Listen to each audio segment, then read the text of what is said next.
લગભગ લાઈક 40 થી 50,000 લોકોએ સિટીઝનશિપ ત્યાં કેન્સલ કરી છે અને એ લોકો ત્યાંથી નીકળવા માંગે છે કેનેડાથી કે હવે અફોર્ડેબલ નથી રહી ત્યાં. હા, એ 100% છે. ત્યાંનું રિયલ એસ્ટેટ બહુ ઉપર જતું રહ્યું છે. ત્યાં જગ્યા બહુ જ છે, પણ હવે આજથી જેમ કે કોઈ બિલ્ડિંગ બનવાનું ચાલુ કરે તો એને ઓછામાં ઓછા 5 થી 6 વર્ષ તો તમારા જ છે ને. 5 થી 6 વર્ષ સુધી આટલા બધા લોકો આવી ગયા છે, રહેશે ક્યાં? અને એ સિટીઝનશિપ તમે 40-50 હજાર કહો છો, આ આંકડો બહુ વધારે છે. ન્યૂઝમાં ભલે ઓછો વધારતા પણ બધા કેટલાય, હું પર્સનલી એવા કેટલા લોકોને ઓળખું છું કે જે સિટીઝન છે પણ રહેવા ઇન્ડિયા પાછા આવતા રહ્યા છે.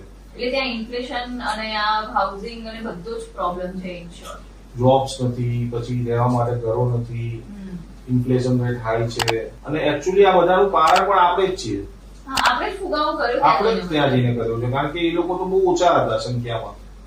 અત્યારે એમનાથી 3 ગણા આપણા ઇન્ડિયન્સ ત્યાં છે.